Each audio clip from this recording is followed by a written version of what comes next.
people wake up in the morning, they begin to think about their problems.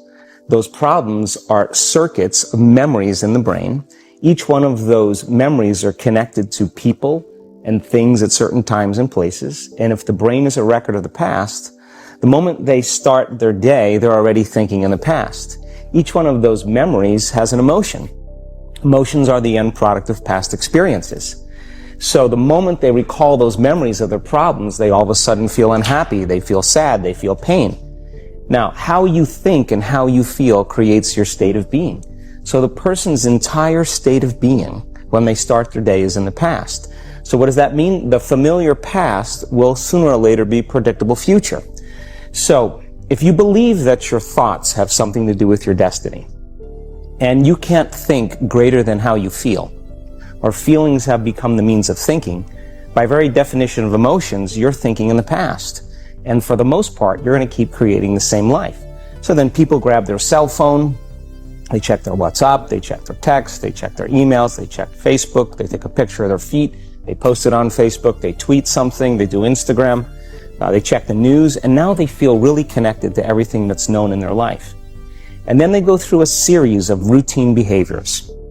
They get out of bed on the same side, they go to the toilet, they get a cup of coffee, they take a shower, they get dressed, they drive to work the same way, they do the same things, they see the same people, they push the same emotional buttons, and that becomes the routine, and it becomes like a program. So now they've lost their free will to a program, and there's no unseen hand doing it to them. So when it comes time to change, the redundancy of that cycle becomes a subconscious program. So now 95% of who we are by the time we're 35 years old is a memorized set of behaviors, emotional reactions, unconscious habits, hardwired attitudes, beliefs, and perceptions that function like a computer program. So then a person can say with their 5% of their conscious mind, I want to be healthy, I want to be happy, I want to be free. But the body's on a whole different program. So then how do you begin to make those changes? Well, you have to get beyond the analytical mind, because what separates the conscious mind from the subconscious mind is the analytical mind. And that's where meditation comes in, because you can teach people through practice how to change their brainwaves, slow them down.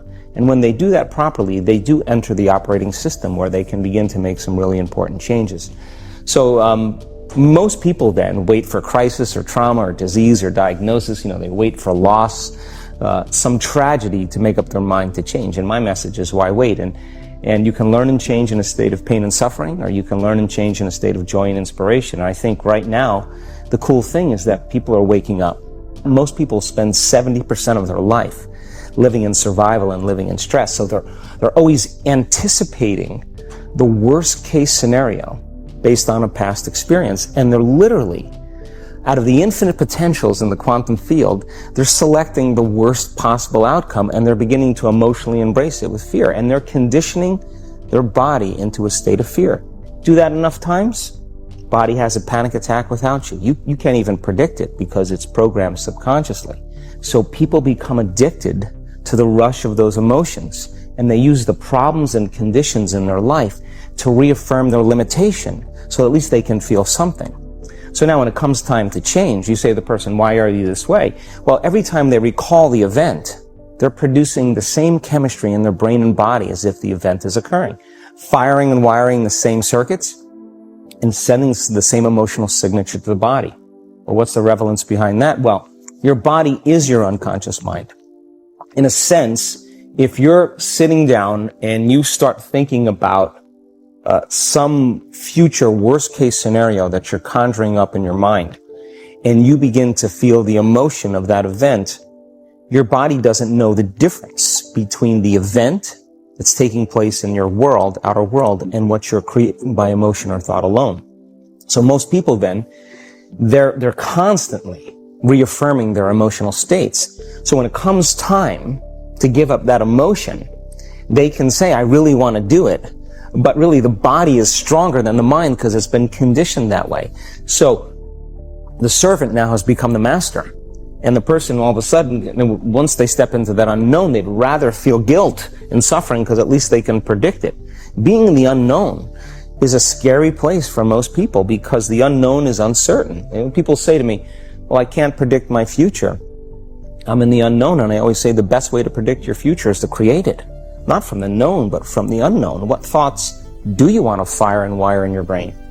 What behaviors do you want to demonstrate in one day? The act of rehearsing them mentally, closing your eyes, and rehearsing the action.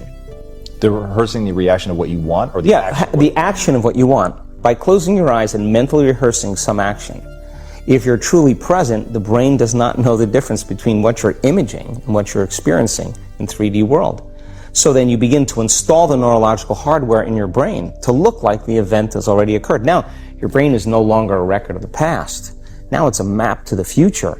And if you keep doing it, priming it that way, the hardware becomes a software program. And who knows, you just may start acting like a happy person. And then I think the hardest part is to teach our body emotionally what the future will feel like ahead of the actual experience. So what does that mean? You can't wait for your success to feel empowered. You can't wait for your wealth to feel abundant.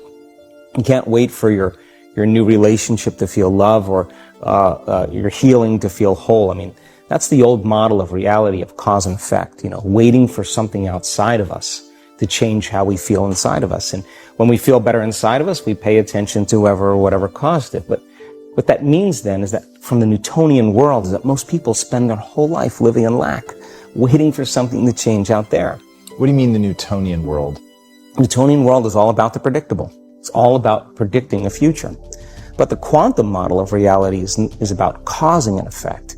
The moment you start feeling abundant and worthy, you are generating wealth. The moment you're empowered and feel it, you're beginning to step towards your success. The moment you start feeling whole, your healing begins. And when you love yourself and you love all of life, you'll create an equal. And now you're causing an effect. And I think that's the difference between living as a victim in your world, saying, I am this way because of this person or that thing or this experience. They made me think and feel this way. When you switch that around, you become a creator of your world, and you start saying, my thinking and my feeling is changing an outcome in my life. And now that's a whole different game, and we start believing more that we're creators of reality. And most people, when they have a thought, they just think that that's the truth. And I think one of my greatest realizations in my own journey was, just because you have a thought doesn't necessarily mean it's true. So if you think 60 to 70,000 thoughts in one day, and we do, and 90% of those thoughts are the same thoughts as the day before, and you believe that your thoughts have something to do with your destiny, your life's not going to change very much, because the same thought leads to the same choice leads to the same behavior creates the same experience, and the same experience produces the same emotion.